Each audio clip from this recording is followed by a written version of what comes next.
بسم الله الرحمن الرحيم. يقول الله عز وجل في محكم تنزيله بعد بسم الله الرحمن الرحيم: يا أيها الذين آمنوا إن جاءكم فاسق بنبأ فتبينوا أن تصيبوا قوما بجهالة فتصبحوا على ما فعلتم نديمين. صدق الله العظيم. الظلم ظلمات يوم القيامة، ودعوة المظلوم ليس بينها وبين الله حجاب. إخواني أخواتي، يؤلمني ويؤسفني في آن واحد أن أخاطبكم اليوم لكي أوضح للرأي العام ولا أرد على المافيا وزبانيتها، بل أخاطبكم أنتم لأنني تعرضت إلى هجمة شرسة ومنهجة من خلال بعض وسائل التواصل الاجتماعي. أخاطبكم لأكشف لكم عن مخططات هذه المافيا التي تتستر باسم الاستثمار وباسم الأعمال من أجل نهب الأموال البنوك ومن أجل الاحتيال على أموال الناس وأكلها بالباطل. إخواني أخواتي، تفاجأت يوم 19 جانفي على فيديو وضع في اليوتيوب يتعرض لي كشخص أنا موثقة تيغانوال، موثقة بمحكمة تسطيف، للشاكي أحمد تالية، يشتكي مني بأنني وقع هو ضحية نصب واحتيال من طرفي. اليوم سأرد على اتهامات الموجهة لي من طرف الشاكي أحمد تالية، وأرد عليه بالوثائق. يقول أنني نصبت عليه بإبرامي لعقد هبة وليس بيع. بالمناسبة هذه أقول أن الملك الأصلي السيد حاج زوقار سليم تقدم أمامي بتاريخ 6 ديسمبر 2020 وأبرم عقد وكالة للسيد بوعجيل محمد بن حمد، وكالة فيها جميع التصرفات بيع وهبة ورهن لفندق وكائن ببلدية العلماء حي عنان المبارك اللي بمساحة 92 سنتيار و91 ار. الوكالة موضحة أمامكم.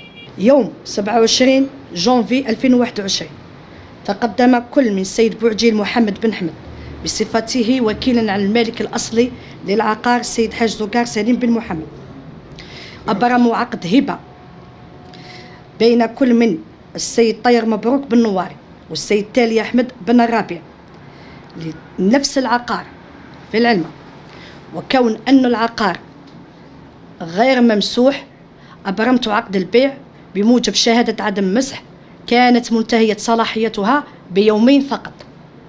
شككت في الأمر، طلبت من الأطراف إحضار لي شهادة عدم مسح جديدة لكي يتسنى لي وضع العقد في المحافظة العقارية بالعلمة لإشهاره. تبين بعد الاتصال بمديرية مسح الأراضي أن العقار ممسوح ومودع وثائقه لدى المحافظة العقارية بالعلمة، وبالتالي مبدئيا العقد غير قابل للنقل الملكية. في هذه اللحظات طلب مني الأطراف السيد تالي أحمد والسيد طير مبروك الملكان للجدد، يعني نقدروا نقولوا الملكان الجدد للعقار، إلغاء العقد. وهذا ما رفضته جملة وتفصيلا، لأن العقد دون بسجلاتي المكتبية ولا يمكن. حاول معي بكل شتى الطرق ولكنني لم أقبل. قلت لهم أنهم حتى مستحيل أنه يتغير العقد بعقد آخر. وبهذه اللحظات طلبوا مني إبرام عقد وعد بالبيع، لكونهم أنهم سيلجؤون إلى بنك من أجل إخراج قرض بقيمة 25 مليار أي 250 مليون دينار جزائري، وكان ذلك بتاريخ 3 فبراير 2021، علما أن عقد الهبة لم أتقاضى مصاريفه، لا مصاريف التسجيل ولا حقوقي ولا حقوق المحافظة العقارية، وأوهموني بأنه عند إبرام عقد الوعد بالبيع سوف يسددون جميع المصاريف. بتاريخ 3 فبراير فعلا اتصلوا بنفس الأطراف نفس الأشخاص، ولكن لإبرام وعد بالبيع. 3 فبراير تفضلوا، هو الوعد بالبيع. رفضت أن أدون عقد الوعد بالبيع في سجلاتي إلا بعد تسديد مصاريفه لإثبات حسن نيتهم من ذلك. في اللحظة التالية وقلت لهم أن ما دام أن المعاملة فاقت مبلغ 5 ملايين دينار جزائري، يعني المصاريف تدفع عن طريق صك بريدي أو بنكي. تحدث كل من طير مبروك وتالي أحمد بأنهما لا يملكان صك بريدي، وأنا رفضت أن تسدد لي المصاريف نقدا، لا نقدا. وكان السيد بوعجيل محمد هو الواهب أو بصفته الواعد بالبيع، قدم لي صكا باسمه لكون أن هذه الأطراف شركاء بما بينهم، وعندي إثباتات بأن هذا الناس أراهم شركاء بين بعضهم ويعملوا كشركة. قدموا لي صك في 3 فيفري 2021. الصك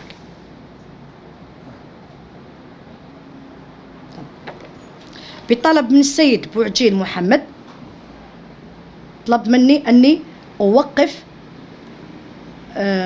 تحصيل الصك إلى غاية أن يستطيع تعبئة الرصيد نتاعو.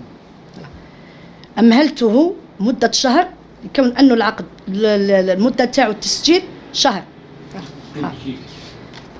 18 مليون، يعني 1,800,000 اللي راهو يدعي بها، يعني التسجيل قيمة التسجيل نتاعو 1,250,000. 1,250,000 الإشهار العقاري 250، والباقي هي أتعاب الموثق، بالإضافة إلى هناك رسوم أخرى كنت أدخلتها في المصاريف هذه لم تدفع سابقا. حطينا الوعد بالبيع مدة شهر، وهي المدة اللي راهو مدة الحصول على الدفتر العقاري. ها الدفتر العقاري بتاريخ 25 فيفري تمكن الأطراف من الحصول على الدفتر العقاري. دفتر عقاري مسلم يوم 25 فيفري. 25 فيفري كان موافق ليوم الخميس مساء، سلم لهم مدون في المحافظة العقارية بالعلمة بأنه استلم الدفتر العقاري يوم الخميس 25 فيفري على الساعة 3:30. تقدم أمامي المدعوان طير مبروك وتالي أحمد إلى مكتبي يوم 28 فيفري. يوم 28 فيفري الدفتر العقاري تقدم لي يوم 28 فيفري. الوعد بالبيع أعيد تكراره أنه حرر يوم 3 فيفري.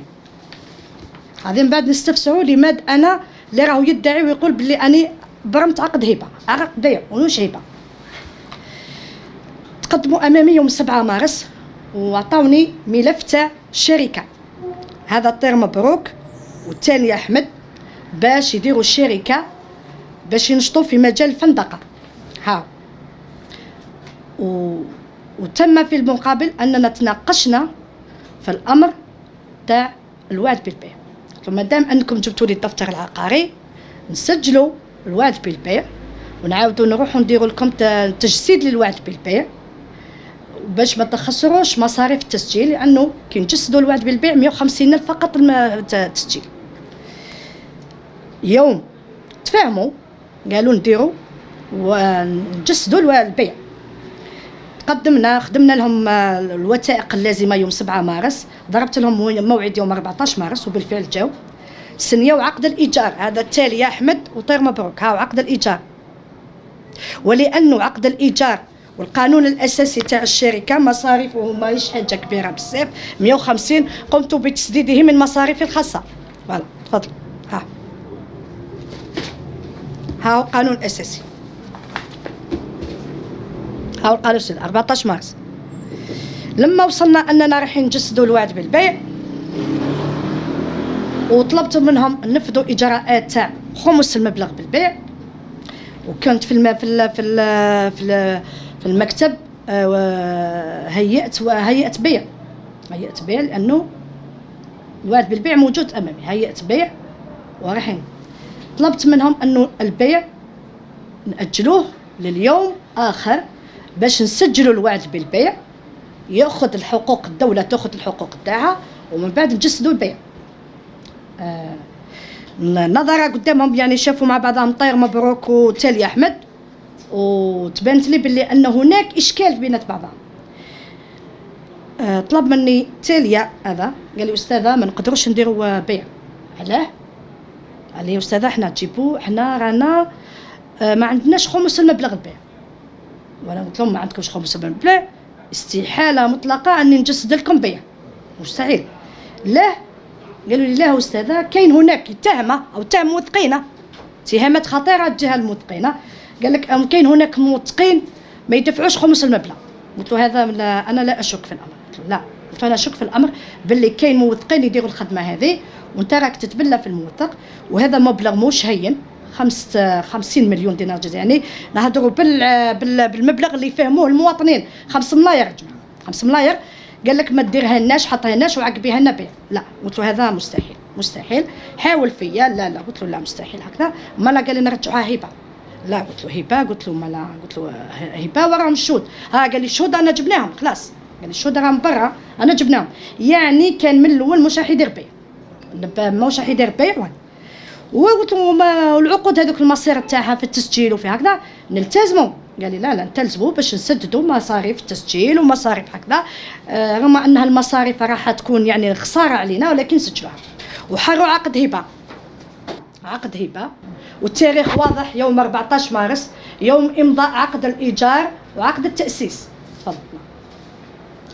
لما ذهبت ومن بعد رحت للمحافظه، رحت باش نحصل الصك نتاعي، توجهت الى مصلحه البريد لأتأكد يعني أنه المبلغ كاين ولا هكذا. تفاجأت في مصلحة البريد، قالت لي بأنه هذا الإمضاء غير مطابق. وشكيت لحظة، لم أشك لحظة بأنه يعني راني ضحية نصب واحتيال من هذه العصابة. منذ هذا التاريخ وهو ذاك وأنا أطالب عبر الهاتف يا جماعه عطيونا مصاريف التسجيل ولا راكم تقعوا في راكم توليو متهمين بالتهرب الضريبي. اتصلت مرارا. اخر اتصال لي كان يوم شهر ماي، كان في شهر ماي 15 ولا 14 بالتحديد. هذاك اخر اتصال اللي اتصلت بالطير مبروك، وكانت النيه نتاعو انه مش راح يجيب المصاريف يعني. اتصلت بمصلحه البريد والاتصال هذاك وجبت رفض بصفة نهائية، وتفضلوا ها هو الرفض أنه قال لك الإمضاء غير مطابق لأسباب، يعني فيه مشكل تقني. وهنا تبين النية المبيتة لي بأن راني ضحية نصب أنا كذلك. اتصل بمالك العقار، بعد هذا اتصل بمالك العقار قال لي أستاذة الناس هذو راهم خدعوني. أنا ثاني لا، قال لي أنا في حقيقة الأمر أنا بعت لهم وأنا اللي منحت لك الوكالة وأنا اللي أعطيتك الحق باش تصرفي في الوكالة، ولكن هذو الناس هم مدوا لي صك بقيمة 25 مليار وأنا لقيت فيه راسي. راني دفعت دعوة شكوى بإصدار شيك بدون رصيد من نفس الشخص، يعني مدوا لهم نفس الشخص، يعني بين تالية وهذا السيد الحاج زوقار. هذا راهو من بعد يدير تصريح خاص به ويوضح للرأي العام هو ثاني راهو ضحية عصابة، أنا اسمها عصابة. لما طورت الأمور وبدا يراسلني هذا الطير مبروك والتالية، بدا يراسلني بمراسلات عن طريق المحضر القضائي. أنا حقيقة لم أرد عليه، لا، لأنه راسلوني باسم الشركة. أنا الشركة ما حرتش عندي لا عقد هبة، لا عقد وعد بالبيع، لا عقد بيع، لا أي حاجة يعني وبالتالي أنا بالنسبة لي الشركة ما حرتش عندي أي معاملة ما نجاوبهاش صراحة. طورت الأمور ولات فيها تهديدات بالتصفية الجسدية وبالعذاب. لما كانت هكذا جاني السيد بوعجيل هاول واهب يعترف صراحة بالإمضاء، وهذه الوثائق كلها تقدمت أمام السيد وكيل الجمهورية. إشكالية بالنصب والاحتيال، قدمت الوثائق جميعها للسيد وكيل الجمهورية. يعترف بأنه السيد طير مبروك اقتاده عنوة، أنا نهضر ونقول عنوة، إلى المحضر القضائي، وهناك أجبره على تغيير شهادته بأنه أبرم عقد بيع وليس هبة، والهدف منه أنه ابتزاز الأستاذة ومطالبتها بخمس ثمن البيع، لأن المعاملة ما كملتش، وبالتالي النصيب تاع الخمس تاع مبلغ البيع نعاودو نسترجعوه من عند الأستاذة. حنا نعرفوا في العرف تاع الموثقين قانونا خمس مبلغ البيع إذا تجاوز مبلغ 5 ملايين، أي معاملة تجاوزت 5 ملايين تدفع عن طريق صك. أنا راهو نطالبوا هذا التالية مبروك، تالية طير، تالية أحمد وطير مبروك، يعطيوني الصك اللي مدوه لي يجيبوه لي ترى هذا اللي قال راني درت عقد بيع. الشاهد كذلك نفس الشيء، ها امضاءاته يعترف بأنه اقتاده ثاني عنوة إلى المحضر القضائي وقالوا بدل الشهادة أننا أبرمنا عقد بيع ومن بدلا من عقد هبة وخمس مبلغ البيع كي يعطيوني منها تعطينا الأستاذة نعطيوك النصيب نتاعها. وهذه للأمانة الشاهد الثاني راهو شهد وقال لك راهم هددوني. تبقى الشاهد الآخر اللي جابوه هما يعتبر سهر طير مبروك، يتحمل مسؤوليته في الشهادة عند العدالة نفس الشيء. هذو الجماعة اللي يقولوا ما نعرفوش بعضنا وما عمرنا ما درنا المعاملات وهكذا، وغير الأستاذة اللي نصبت علينا وهي باك اللي كانت تدير لنا العقود، راهم أبرموا عدة عقود عند أساتذة خلافة. هذه عينة فقط ناس خير جابوهم لي، ها هم أساتذة اتفاقات ومقبل وهكذا، ومقبل كانوا يديروا ها هم اتفاقيات عمل على نفس الأطراف نفس الأشخاص، ها هم جملة قدام حاجة ها جبتهم بالوعي، ها وكالات قانون أساس الشركات على أساس أنهم شركاء في العمل، شركاء. هذا بالنسبة للتالي. بالنسبة للدار اللي يقول باللي راني أنا يطلب من السلطات ويتعجب ويقول باللي هذه راهي تهربت ضريبيا وهذه راهي عصابة وهذه راح تهرب وراح تخلي الناس هاملة وهكذا. يا أخي أنا مانيش عصابة ولا مانيش راح نتهرب ضريبيا. وشكون انت حتى درت لي محاكمة علنية أمام الناس كامل وحكمت عليا وتحاسب وزير العدل وتقول له كيفاش ما وقفتهاش؟ أنا نظن السيد تالي أحمد هذا والسيد طير مبروك قدموا الشكوى أمامي بالنصب والاحتيال، ووكيل الجمهورية هو الواحد اللي يقدر اسكو فيها هناك نصب واحتيال ولا ما كاش. أنا شكون أنت؟ أنا نهدر عليك شكون أنت حتى تقول لي لماذا لحد الساعة هذه الأستاذة ما زالت راهي تمارس العمل تاعها؟ حاكمتني علنيا، نصبت روحك قاضي وحاسبتني علنيا وتشهر بالناس أبرياء، راك شهرت بالعائلة تاعي. ثاني حاجة اللي راك تقول باللي هذه السيدة هذه راهي عندها نفوذ واسع، لا يصير نفوذ واسع من أي جهة؟ يعني أنا عندي نفوذ واسع، أنا عطاني ربي سبحانه والقانون عطاني نفوذ حسب السلطة تاعي اللي عطاها لي القانون في المكتب تاعي. أنا في المكتب تاعي عندي نفوذ وعندي سلطة ونقدر نقدر الأمور، هذا العقد يعقب وهذا ما يعقبش صراحة.